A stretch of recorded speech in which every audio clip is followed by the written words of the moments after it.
Hey, welcome to the House of AC. This is AC in my house. So the branding works. So thank you for joining me today on this very exciting episode.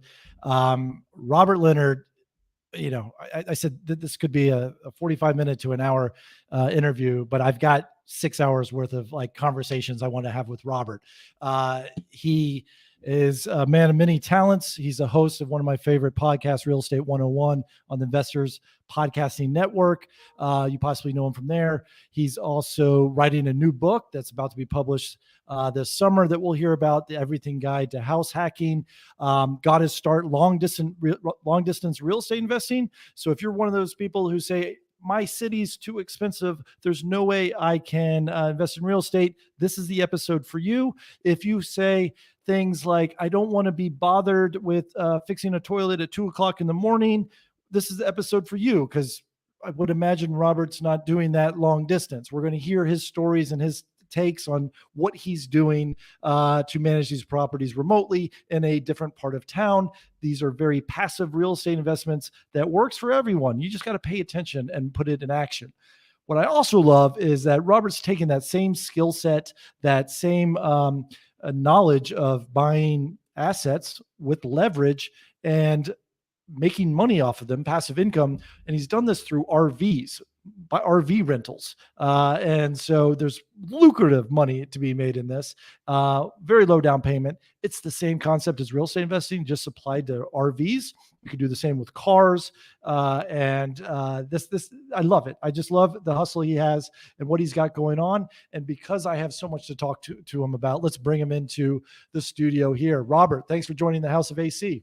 Thanks so much for having me, AC. I really enjoyed when I was on your podcast a couple of months ago, and we just started talking and hearing your stories and your reactions to my stories. I was like, we think alike, and we find a way to do what we want to do and then have an asset pay for it. And so let's get started. Like, I know you got your bread and butter, your expertise really began with long distance rentals. Do you mind once at least maybe sharing your age when you got started and maybe how old you're now and how that all sort of played out and how you got into it? Yeah, so I started when I was 22. I am 27 today. I just had my 27th birthday just a few weeks ago. So yeah, I'm 27 today. Got started house hacking when I was 22. Okay, so house hacking, if you're unfamiliar with it, how do you explain that? Buy a property and rent out any of the additional space that you're not using to reduce your cost of it. So that could be single family, rent out the extra bedrooms, reduce the amount that you have to pay towards the mortgage. It could be a duplex, triplex, fourplex. It could be any type of really property that you want. We'll talk about RVs. We'll talk about all kinds of stuff. I mean, there's a lot of different ways you can house hack, but it's basically taking a property that you have extra space in, renting that out to reduce the cost that you have to pay yourself. And so did you start off with a single family, duplex, triplex? How did you first house hack? I started with a single family condo. So it was by total accident. No one in my family has ever invested in anything. Total blue collar family. First one in my family to ever go to college, anything like that. But when I was going into my freshman year of college, my dad told me that when I graduated, I would have to pay him rent. As long as I was earning a salary and I had a job, I'd have to pay him rent. And I thought that was honestly really fair. I didn't really have any negative feelings towards it. I just didn't want to do it. I felt like renting was going to be throwing my money away. And so I was this 18-year-old kid going into college, and I told my family and friends who had never bought real estate or done anything like that, that I was going to buy my first house as soon as I graduated college. And they all thought I was crazy. And ultimately, long story short, I ended up buying it my senior year of college. It was a condo, just about $150,000. I purchased it, lived there for a few months. I had no plans of house hacking. I didn't even know what that was. I didn't plan on being a real estate investor. I just was solely doing it as a solution to not pay my dad rent. And ultimately ended up renting out one of the bedrooms for $750. And my total cost was about like $1,100. And so I was living for very cheap. And that basically bit me with the real estate bug. Wow. So what city was this in? This was in Leominster, Massachusetts. So about an hour west of Boston. Okay, so you had a 2-bedroom condo. You rented out one for $750, and then your expenses were roughly $450, $500. I would imagine your bedroom was the master of the two, or was it exactly the same? Mine was actually the master. Yeah, I would Yeah. say. So you could, if you were renting this, you would probably be paying 900 to 1,000, and all of a sudden that's cut in half because of house hacking. Someone was help carrying your mortgage, and then obviously this was similar to my story as well. And then the light bulbs go off, and you're like, wait a minute, why don't I do more of this? So you're just graduating college in Ohio, 22 years old. What's the next step to get you on your real estate journey? So after that, I wanted to buy a rental. I was like, okay, I have some experience. I kind of understand like how this game works. Basically, I had a lot of limiting beliefs as to why I couldn't be in real estate. But when I did that first house hack, it tore down all the limiting beliefs that I had. So I started to research and learn as much as I could. And I was ready to buy a rental. But I live in the Boston area, Boston, Massachusetts area, and it's really expensive here. And back of the envelope calculation told me I was going to need anywhere from 100 to say 125, $130,000 to close on a decent rental here in the area.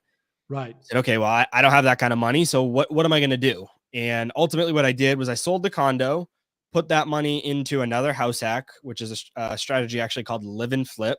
We could dive into that if you want, but that's another type of house hacking. So I did that as my primary residence. And then I purchased my first long distance rental to just kind of test it out. I didn't really know what it was going to be like. I wanted to really just test the waters. Tested the waters for long distance rentals. It went really, really well with that first one. And so I've just continued to scale doing that. So live and flip, I'm going to guess this means you live in a renovation project. Is that how you did it? Basically, yeah. Yeah. And did you get a special construction loan for that where the loan covered your renovation? No, you could. That's definitely an option. I just went with a traditional conventional loan and just did this stuff myself. It was all relatively minor. I'm not handy or anything like that. And typically, if you're going to go this route and you're not going to go the 203K loan route, you need to get something that's habitable. So it was livable. I could live there, but it needed paint and it needed some updating and landscaping, all kinds of stuff like that. But it was ugly, but it was livable. And so that's kind of what I did to appreciate the property. Okay. So what town was this in? That was in Londonderry, New Hampshire. Okay. So did you keep your Ohio rental, your condo, or did you sell that prior to buying? So that was in Massachusetts, Leominster, Okay. Massachusetts. Okay.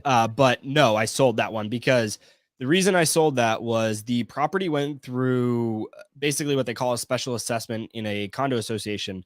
And they had about, say, $7 million or so saved in their HOA from the last 32 years or so. And they took about 6 million of that and put it into all of the units. And so every unit got about, I think we got like $60,000 each put into our unit that we didn't have to pay because they took it out of the HOA savings. Nice. Yeah. And so I got a huge bump up in the value of my property, and I had just purchased it like 9 months prior. And so the value of my unit went up because it was much nicer, but also the whole complex was much nicer. Right. So I ended up selling that, cashing out, and putting that money into the live and flip. So that's interesting. Did that raise the HOA afterwards to refund the coffers? Okay. Yeah. So it went from 250 to 400, I believe. Yeah. Yeah. And so that's actually the first time I've actually heard a benefit of the HOA condos. Typically, I say stay away from them. As a real estate investor, and I understand a lot of people, that's the price point to get in at, and there's no choice. But the HOA can change the rules and say we're not going to allow renting anymore, or hey, we're now doubling the HOA fees. And typically, it's to not repair your unit. It's to pour a new driveway or put on a new roof. Nothing that really increases the value of your property, just normal maintenance. But this is interesting that they're like, what do they upgrade your windows and things like that? Yeah, they put all new doors, all new windows, all new fencing. They actually did all new roofs. That's what they did for my specific unit. And then for the complex, they paved, new pool house, like all kinds of stuff like that. That's awesome. The other thing that's kind of iffy about, I don't really like investing in condos either. If I had known what I know now, I probably wouldn't have done it.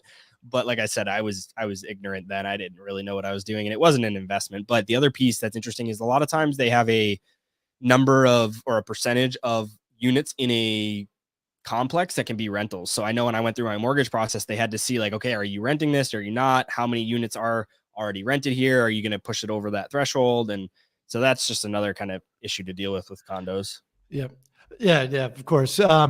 So then at this point, you obviously are you're very well versed in real estate. You've done two great sort of investments. Both were primary investments that you turned into profitable ventures. One is House Hack, having a roommate paying rent, and then you sold it for after it increased in value. And then the live and flip, where you purchased it and then renovated with your own money. Did you do a cash out refi when that renovation was done, or how did you make that into a profitable investment, that the live and flip? I sold that property. Oh, you sold it. Sold Okay. that one. It didn't make sense to keep as a rental. I went back and forth a ton on it.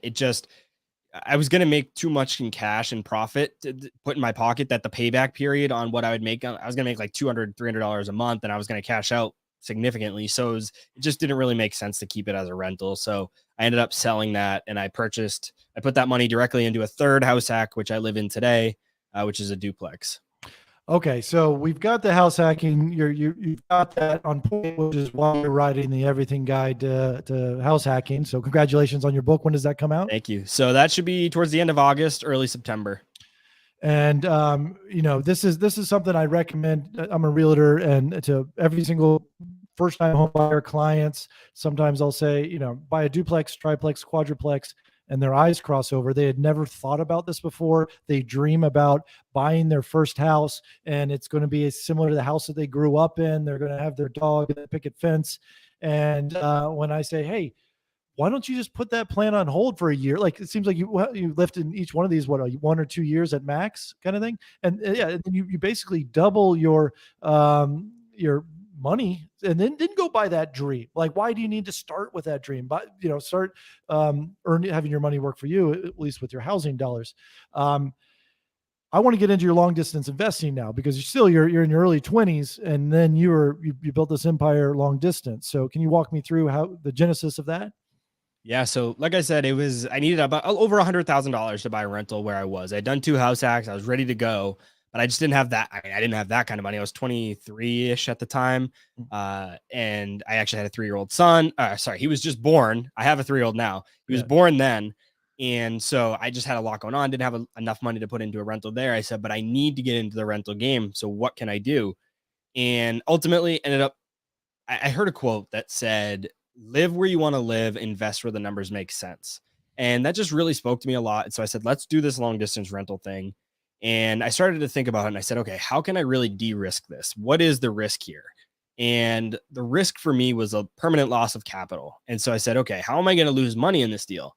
And that's if I have to like foreclose on the property. I said, so, okay, how can I reduce that risk of happening? And I said, let's get the lowest mortgage payment possible, so that if I'm an absolute horrible landlord, if I can't find somebody to rent this, it just goes awful. Worst case scenario, if I have to cover the mortgage payment for X period of time until I can sell the property, I want to be able to at least maintain it so that I don't lose any money, right? Or at least lose significant money. So I said, okay, I ended up finding a $65,000 house in this small market in Texas.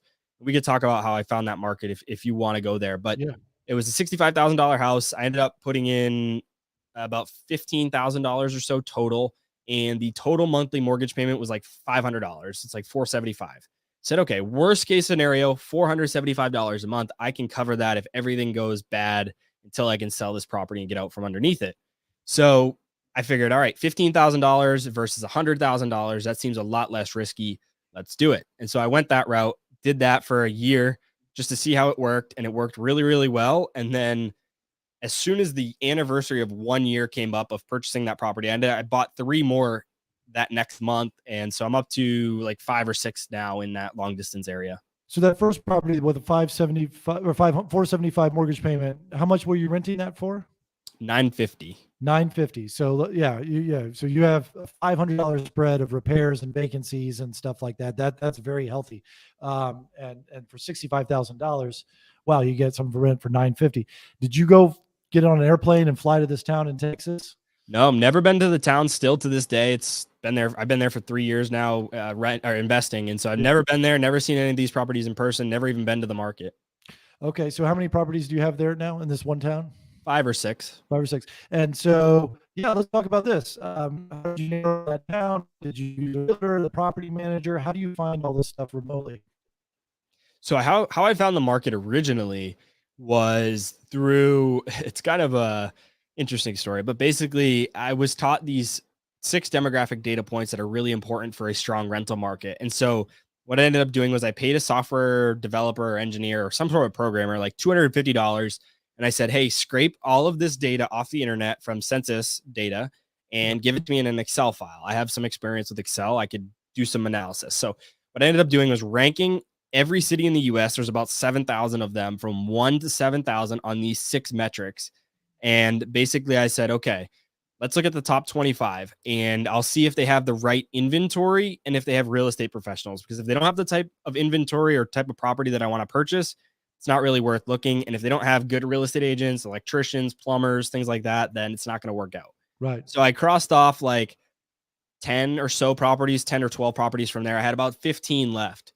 And I just started spraying offers everywhere. I had offers, I think I had like 13 offers out at once from Texas to Idaho to Ohio, Alabama, Florida, North Carolina. Like it was all over. And I basically told myself, whichever one I get a deal in first, I will try to continue to invest there as long as it goes well.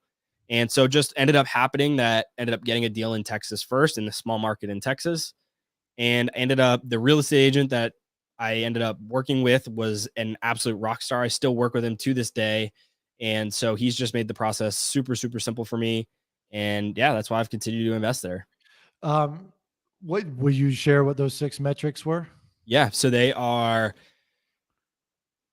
population growth, house value growth, income growth, crime level, crime change. So is crime going up or down? And then job growth. Are jobs going up or down? So you're basically wanting to find a city that's growing and positive things are happening, the economy's booming. That's what I hear from that, right? I would say, yeah, but more so just not declining. I think Yeah. some people go for really high growth. Some people want kind of middle of the road. If you want more cash flow, you're going to look for like middle of the road, not too much growth. You'll probably get a good cash flow number, but maybe not as much appreciation. And so it really depends what you're looking for. But for me, it was really just to get rid of as much of the bad cities as I could and find the ones that really fit my criteria. Yeah. And I'm speculating, but I assume the reason why you'd want to invest in these areas, if more jobs are happening, people are moving into the town, the prices, house prices are going to go up, rental prices are going to go up. Your tenants are probably going to have a good time finding a job, even if they lose their job, because you have new industries coming to town. Crime is going to go down. People want to live stay long term in a city that feels like it's getting safer. All these things make complete sense. And that's awesome that you did that and did that legwork. Are your subsequent properties in this Texas town also in the $65,000 price point? So they're not quite in the same price point, but they are all in the same area. I think 3 or 4 of them are in the same zip code. Yeah. And then the others are still in the same town, just in different neighborhoods and in different parts of the town. But so 65,000 was the first one. Second one was like 85, I believe. These numbers are round. Right. 85, I think like 90, 95 for the third. Then we were at like 100, 105. And then we went to like 125 or 130. And I think the most recent was like 140 or 150. Okay. So are you moving up in price point because you're getting more and more successful, or is this town is growing so much that the housing prices keep going up? A little bit of both. Yeah. A little bit of both. And putting 25% down on each property? No. So the first one was 20% down or 25. Yeah. 20 or 25% down on the first one. It's just a traditional investment loan. Yeah. The last 3 or 4 have all been BRRRRs. So I've BRRRRed all of them. That's kind of why we went to it wasn't really the price point so much. It was just kind of the deal. Yeah. And so the last 3 were pretty much no money down BRRRR deals. So your long distance burning. And for those who don't know, can you explain what BRRRR is? Yeah.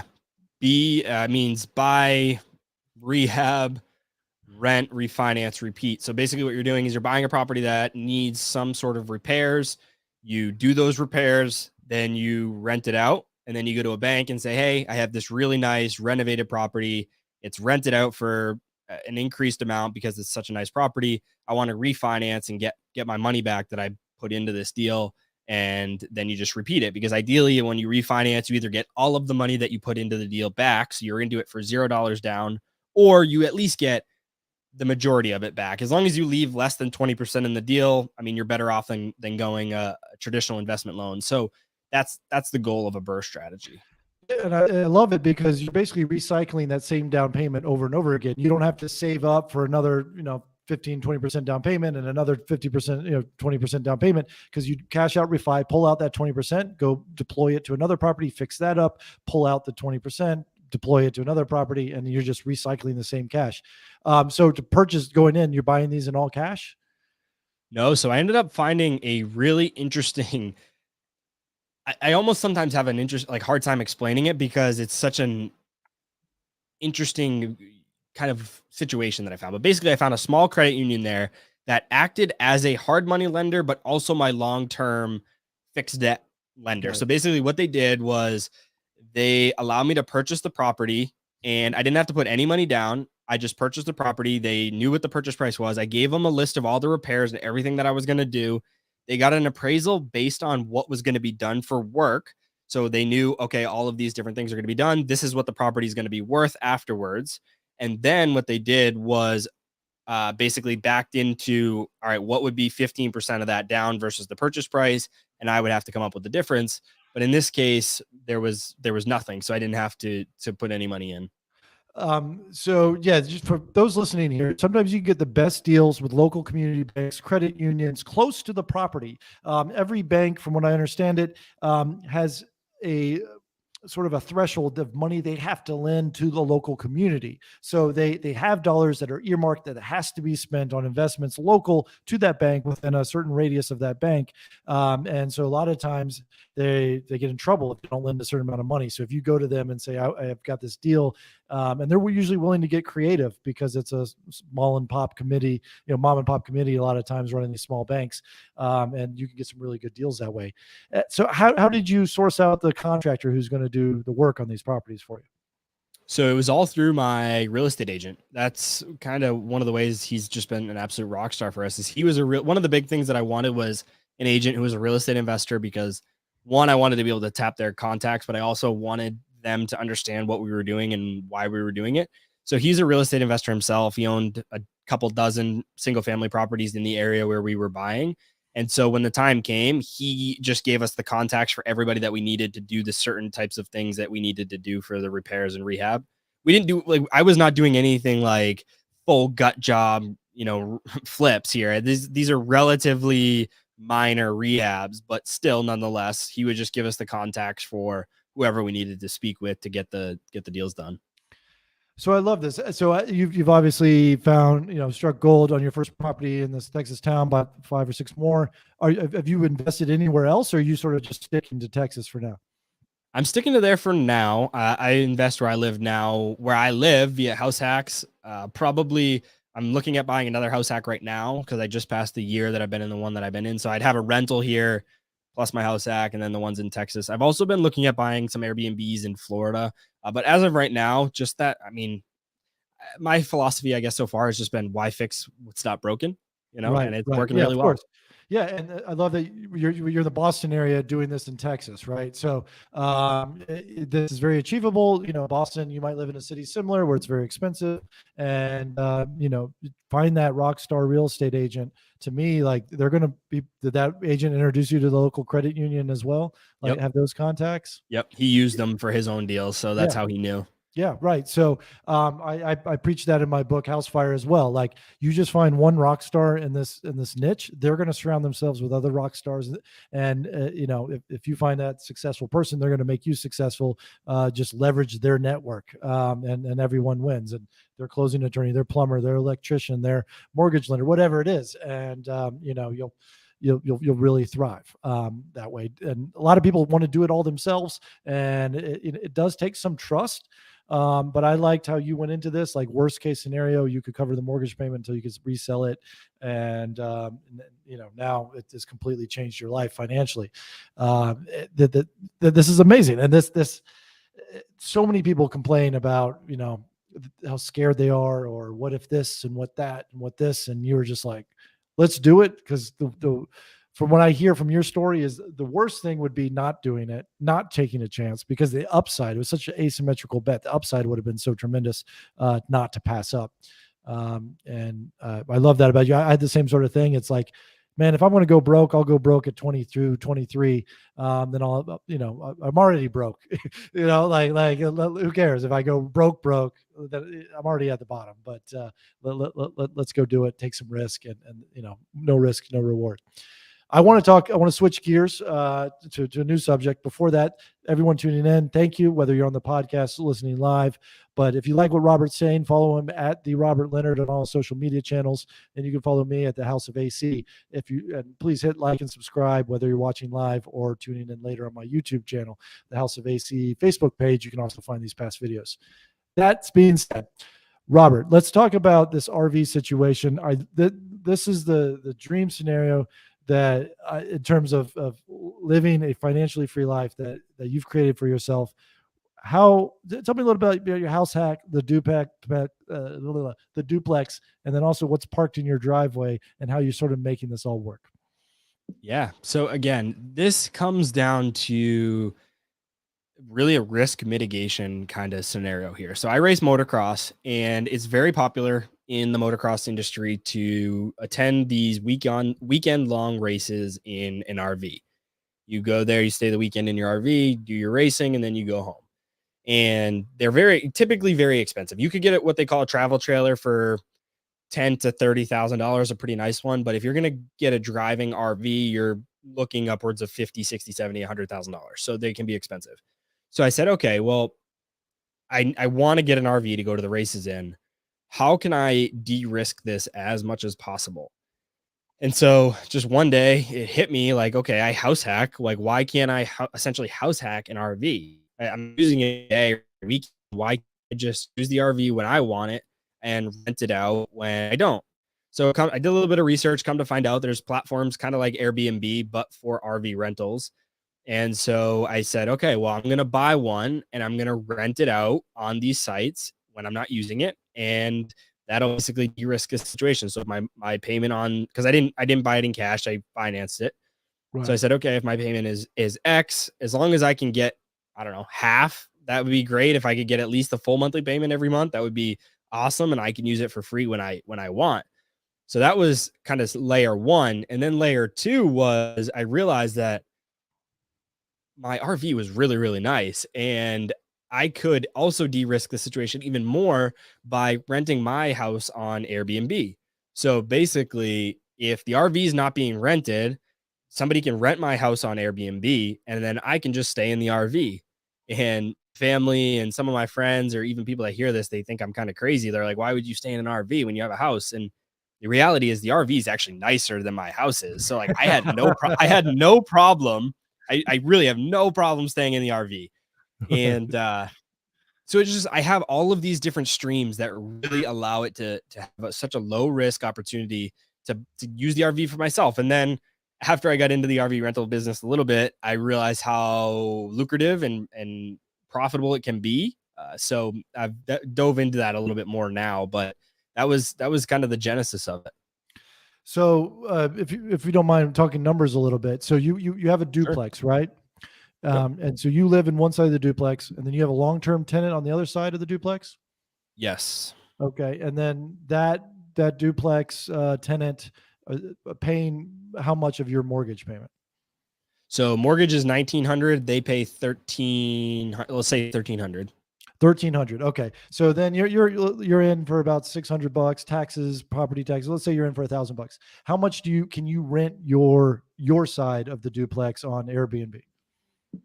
So I did like 1,000. I've only been doing this for a few months, and I did it for like 1,000 for 1 month. I was gone for like 2 weeks, and it rented for about 1,000. So my portion with taxes, insurance, utilities, everything is like 600. So I profited like 400 or so. $400. So every time you leave town, you make money. Like, so you're incentivized to leave your house. And then if you are there, even if you are there, you're incentivized to go stay in the RV. So you have no housing expenses. Why this matters is most people spend 50% of their paycheck on housing, whether it's rent or mortgage, and you're spending zero. So you have a 50% savings rate, that advantage over most Americans. And of course, you're going to save a lot of money and be able to invest that somewhere else. I want to talk now about renting out the RV. So, can you, how much?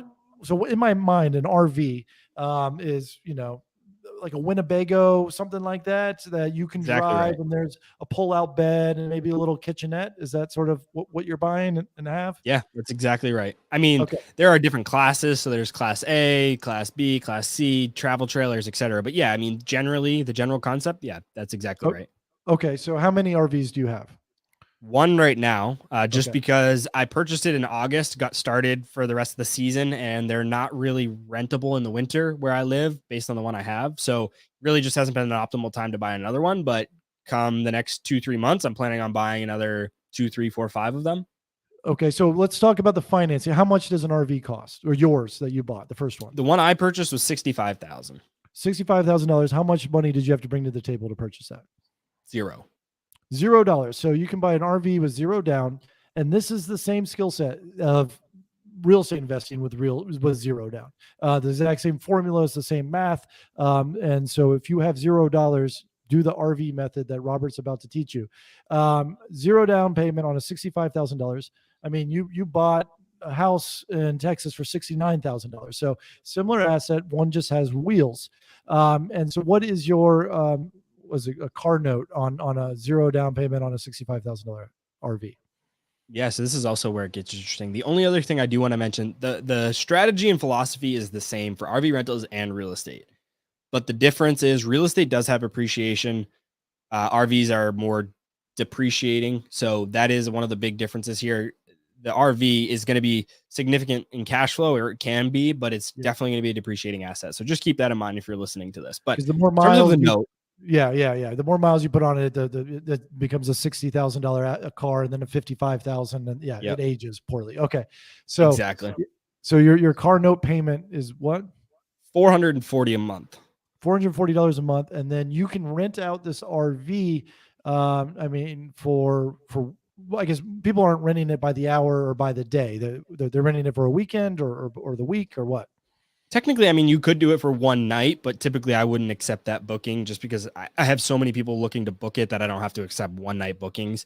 It's the same amount of work to get it ready for a one night booking as it is a 10-night booking. Yeah. So when I first started, I would kind of accept anything that came. But now that I've got people booking more longer stays, then I'm not really doing that short of stuff anymore. But yeah, so it rents for in my area $250 a night. And so I just like to use this one as an example because it's makes the most money. But I have somebody rented it, is supposed to rent it for, they already booked it, paid for it, everything. They start in the summer. They're going away for 3 weeks in the RV, about 20 days, and they are paying $7,000, and that will profit me $3,975.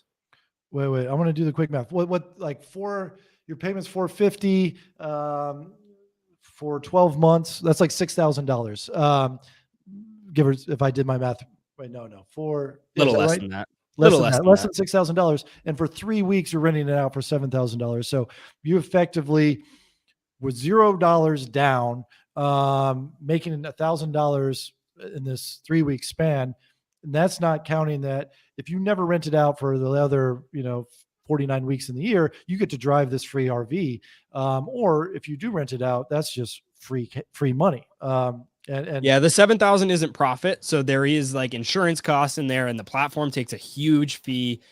So my profit is about 4,000 on that, but still the principle is the same, right? The total note is a little over 4,800, say 5,000 for the year. This one 3 week trip is 4,000 profit. So you're looking at a delta of $1,000. So you only have to do $1,000 rental, which is like basically a weekend, a yeah, 3 day trip. So yeah, I mean, you basically have it for 48 weeks for free for the year. what platform do you use to rent out RVs? I use Outdoorsy and RV Share. Okay. And then what cut do they take? One is 20% and one's 25%.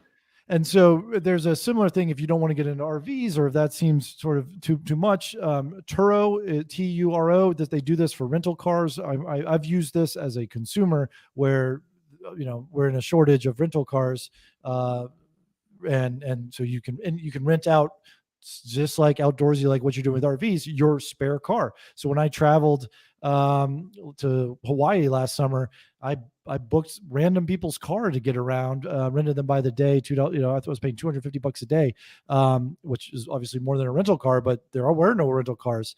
And the people that I was renting from, they said, "Oh, I bought a car last week. I don't need it just because I wanted to put it on Turo," because they instantly were getting booked. And so these people were just regular people having a fleet of cars that they were buying for $5,000, $7,000 in cash if they had it, or they were getting the 0% down loan, and just leveraging it and making, ends meet.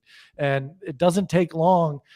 Sure, your RV is going to depreciate, but it's not going to take long for you to earn $65,000. Like, have you calculated that? Is that what, a 2-year, 3-year sort of time span? Yeah, I think relatively conservatively, I said I could pay it off in 3 years. Yeah, yeah. So you do this for 3 years, and then what next? You could sell the RV, like at least you got a free RV, quote unquote, for 3 years, or you can continue using it. It costs you nothing. Continue renting it out. I would imagine the older the RV gets, it doesn't really affect the rental rates too much, does it? Not too much, but it does a little bit for sure. I've had some people rent mine that were like, "Oh, I really like how yours is newer and it's really updated inside." But you can remodel the inside of an RV just like you can a house. You could have somebody come in and do the flooring or plumbing or sink or whatever. So it's definitely possible to take an older RV and renovate it. So what are the landlord sort of like repairs and sort of calls that you get renting out RVs? You don't really get too many calls, but think of like the typical repairs and maintenance that you would have on your car: oil changes, brakes, tires, etc. Stuff like that. But you do also have, typically you have a generator on board. So you have generator potential issues. You got to do oil changes in your generators. And then you do have plumbing. So like you have a plumbing, you have fridge, you have a bathroom, a shower. So anything that can kind of go wrong with that kind of stuff in your regular house could go wrong with an RV as well. But in terms of like calls and issues, generally speaking, I haven't had much. You typically just explain to the people before they rent it, like while they're about to take off, you explain to them how to use everything. That's really the most upfront. While they're out, sometimes you'll get calls and texts like, just how do you use something? How do I get the awning to go out? How do I use the stove, or, Right. things like that, but it's relatively minor. And one of the things that I do like about the RV rentals is that it is an expensive thing. Typically, like $250 a night is not cheap, and not everybody can afford that. So typically, and again, this is just my experience so far, but the people that can afford that typically take more care of the RV. Right. Of course, doesn't mean they will. They could pay for $250 a night and still trash it. But Right. generally speaking, what I've experienced is they take really good care of it. And so I've kind of had a higher end clientele, which I really like about it. Yeah, yeah. No, I love that. And I love that you just park it in your driveway, and if someone rents your primary, you just sleep in the RV, which is nicer, and then vice versa. If it's rented, you stay in. Like, um, you're firing. You're getting rid of all your bills. You're having an asset pay for it, and to see that someone who's 27 doing this is amazing. Like, Yeah, I quote unquote retired from the corporate world at 26. So I left the corporate world on my 26th birthday. I basically went to college for 8 years, got my MBA, climbed the corporate ladder, thought I was doing the right thing, and then threw it all away on my 26th birthday, just a little over a year ago. So been doing I still work here and there, Yeah. do the podcast, do all kinds of stuff like that. But yeah, no corporate job anymore because of house hacking and the RVs and stuff like that. Right. And then you get to take do motocross races and stuff. Like, you're living your life, you're living your dream. What were you doing in the corporate world? I was a corporate finance manager. Okay. Any of those skill sets transfer over to what you're doing now? Yeah, they help with the deal analysis piece of like real estate. It really anything, even the RVs, house hacking, anything like that. But it's not a requirement at all. I just had a lot of experience and time in Excel and doing financial modeling and financial analysis. So that really helps me analyze deals and do things like that. So that does really help. But it is totally different. It's just that I have that skill set. And your parents and your support network, they were completely understanding, saying, "Oh yeah, we get it. Yeah, quit your job at 26. Good idea, Robert." That's what everyone told you? Not quite. They weren't against it at all. Okay. Yeah. They weren't against it, Yeah. but they were very confused, I think, more than anything. They're just like, he's doing really well. He makes 6 figures. He's got a good career. Like, what is he doing? Like, what is podcasting? Like, I don't even know what this is. Is this real? And, but I'd made I've never made bad decisions. Like, I've never been like a kid that got in trouble or anything. And I've always made really good decisions in my life. So even at 26 when I made that decision. My parents knew that I probably had done my due diligence. I knew what I was doing. I wasn't just kind of making a whimsical decision. So they had faith in what I was deciding. And you had a But track record. You had a yeah, I had successful a track record. Yeah, Exactly. yeah, They didn't yeah. understand it, but they Right. believed in me. Yeah, right. That's good. Not everyone had, like, everyone always, I don't know. I feel like when your parents or support network want to talk people out of doing things that like you and I, this makes sense. Like, of course, this is so much better than working a day job and making someone else rich. Like it's they're putting their own fears on you. Like, I can't do that, or I don't understand it, so you shouldn't do it because I don't exactly understand it, what you're doing. But if you have that support network that says, I believe in you, I trust you, so much easier. So good to have. So you're lucky to The have thing they that. pushed back on the most was the long distance rental because I was only like 22 or 23 at the time. Oh yeah. And I had a newborn. I didn't really have that much experience. Like, I mean, I had some, but I didn't have a ton. They had never purchased anything. So this whole idea of going long distance was crazy to them. And they basically told me not to do it. You're going to lose all your money, blah, blah, blah. But what ended up being funny was my grandmother's a notary. And so at least the way we did it was our closing title company would next day air me the closing documents. Right. And I had my grandmother notarize it. So I'm buying like 3 or 4 properties at a time and she's notarizing it and my dad's there. And it's just kind of funny. Like, you guys told me it wasn't going to work. And, now I own all these single family houses. So I always use that as fuel. Whenever someone told me I can't do something or I can't do it, then that flips a switch that says I have to do this now. And so that I've used that as fuel for all the haters out there. Not too many, but obviously, some people don't. I don't know if they're jealous of success or they really don't think you can do it, because I took it personally. But whatever it is, use what you can to leverage that into something good. So when you left that job at 26 a year ago, were you already doing the podcast? You had that lined up? Yeah, I was already doing the podcast for about 6 months or so. Okay. And so that was going to be your career. Like, hey, I'm going to be a podcaster, right? Yeah. Yep. Okay. The majority of my income today comes from podcasting. Okay. All right. And so as a podcaster, and maybe other people listening that are podcasters, was this something you started on your own, or did you leverage a network, or how do people make money in podcasting? As I guess the question. Yeah. So it's kind of 2 different things. One, I did not start I started it myself, but I didn't really start it myself. So it's like this kind of interesting dynamic. So 2 gentlemen, Preston and Stig, started a show called We Study Billionaires a long time ago, back in like 2014.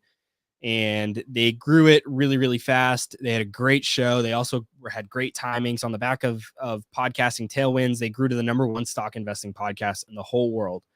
And 2019 came around and they're like, okay, well, we see what TV networks do with their brands. They leverage their brand. They launch all kinds of these different shows. Why don't we do something like that in podcasting? So they said, okay, we have a really good brand. Let's launch another show. They ended up starting out this search for another host for a second show, because they weren't going to just do another show with them. They were looking for somebody to come in and do it. Long story short, ended up getting involved with them, just kind of cold outreach. I didn't know any of the guys or anything, just kind of hustled my way in, and ultimately got denied a couple times actually first. And then I ended up somehow getting it and ended up being the first show that launched out of their network. And it's not really so much a network. It's more of like a media company that just has a bunch of different podcasts. And so I started the first podcast that they had outside of their flagship show. And today they have 4 shows. I host 2 of the 4. And we're up to 4 shows today. What are the 2 shows that you host? Real Estate 101 and Millennial Investing. Oh, okay. I didn't realize you were the host of both of those. But yeah, this is the Investors Podcast Network, which I love and listen to, and Preston's Bitcoin episodes I listen to every Wednesday. I love that. And your show, I was on Real Estate 101, which is great. So if you guys are craving more real estate knowledge, there you go. You have 2 podcasts. So now this is obviously something you were willing to do for free or for fun, and you've turned it into a career, which you didn't see this coming, I would imagine, but it's led to a book deal. How did you leverage this podcast or what you're doing into a book deal? How did that come apart?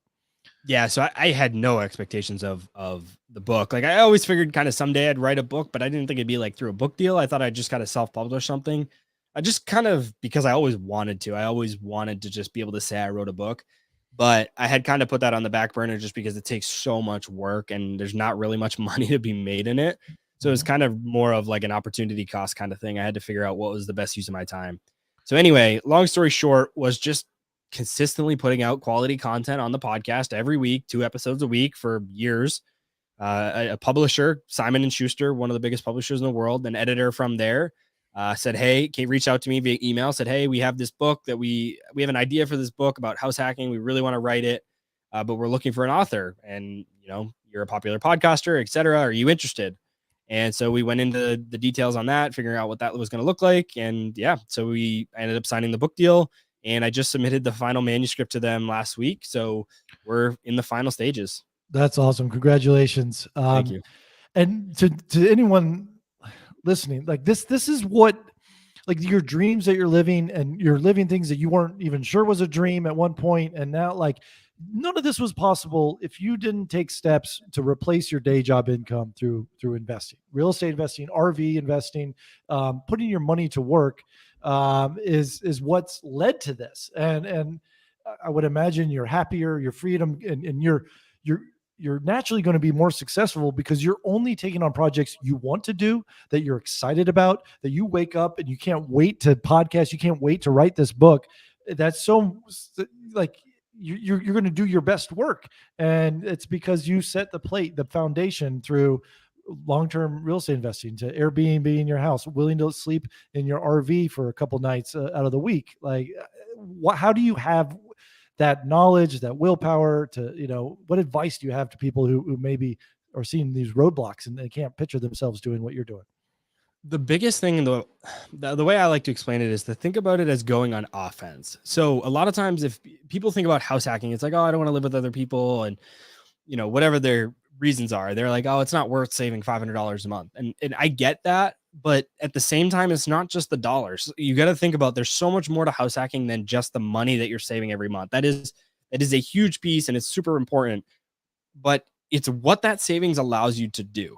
For one, it allows you to go on offense. And this is the piece that I think a lot of people miss is if you purchase your kind of perfect house or single family house that you just want to live in and you're paycheck to paycheck kind of getting by, you can't take another opportunity if it pays less money. Like, let's just say you have an opportunity that comes to you and in the short run, you're going to make less money. Let's say you're making 50,000. Somebody comes to you and says, "Hey, I have this really exciting startup. You can come work for us, but you're only going to make $35,000 a year." You're getting by paycheck to paycheck. You can't take that opportunity. But if you had taken that opportunity, sure, maybe you're going to make 35,000 this year, maybe even next year. But who knows, in the next 3, 4, 5 years, you could make 75,000 and then maybe it's 125,000. And so you're able to go on offense and take advantage of these opportunities. Maybe you get equity in that company, you get stock options. So you'd be able to go on offense and take advantage of opportunities that you wouldn't otherwise be able to. And the other thing is flexibility. Like for me, I mean, yeah, do I want to live in a really nice house? I mean, I think most people would want that. But for me, I like being able to go do other stuff. We were just talking. I'm in the middle of a month-long road trip right now. Like I'm literally not even going to be in my house for pretty much a month straight in the RV. And like having the flexibility to be able to do that and be at, like I said, I have a 3.5-year-old son, go to every single one of his soccer games, his t-ball, everything like that. I don't have to be tied to anything. I can kind of do whatever I want. And that flexibility is huge. So it's the offensive piece and also being flexible with what you can do with your life. Yeah, no, yeah, it's replicatable. Like you, this is not, it's not a secret, right? You talk about it every day in your podcast. I talk about it every day on my podcast. We both are writing books about this. So it's in action, keeping most people from following through and living their dreams or fears. And it's low risk. The way you approach it is very low risk and not a whole lot of downside, but the upside is tremendous. I get a lot of questions about I want to write a book, and you probably do and will continue to get questions about this. How can I get a book deal? How does this happen? And when I was first getting a book deal, my first book deal, the refrain I kept getting from publishers was, well, what's your platform? What's the platform? What is your sales platform? Because ultimately you will get a book deal if you have a good story that they can sell. So what's your story, or what's your knowledge, what's your expertise, and then who can you sell to? So a lot of people want to start with the book, and then they get nowhere. But if you start with a platform, whether that's you've got a big TikTok following, you're a host of a successful podcast, like you've proven yourself, and then these opportunities start coming to you. Publishers are like, wow, Robert's got a network, and I don't know if he's thinking about writing a book, but why don't we ask him? And then the TV shows will start coming. Oh, you've sold a good book, and you've got a good podcast. You want to be on this HGTV show or whatever. Or let's make a movie about this person's life. Like, you don't know like where this is going to go until you start living your dreams, doing the things that you would do for free, but you're going to be paid twice as much as you did at your day job because you're doing a better job because you love it. This is all you want to do.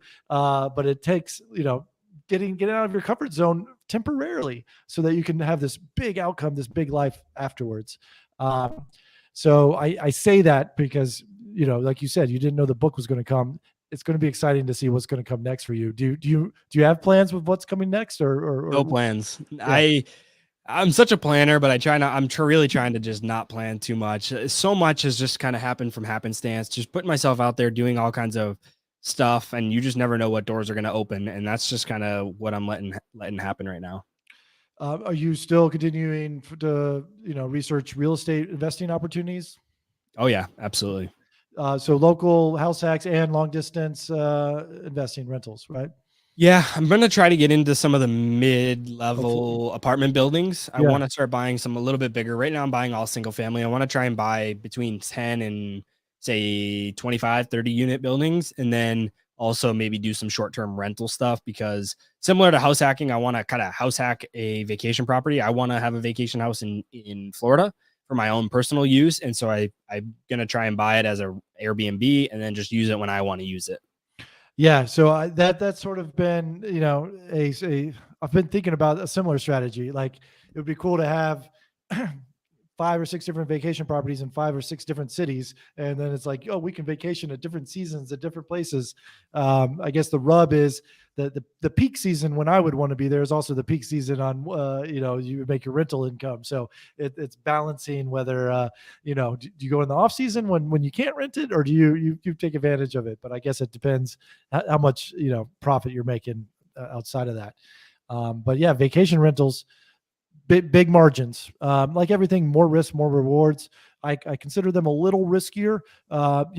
Local ordinances and towns can change the Airbnb rules at any time. The platform could change their rules and how much cut that they make. But tons of competition, more expensive to get in, higher price point to get in. But if real estate ultimately is a location game, and if you're in a place where people want a vacation, you probably have a hot property that you can sell to a long-term renter, or sell to a homeowner at any time if the rules and regulations change. How about a great piece of advice that sort of motivated your career to leave us with here, Robert? Do you have anything that someone's given you, or that you give others that you think that they really need to hear?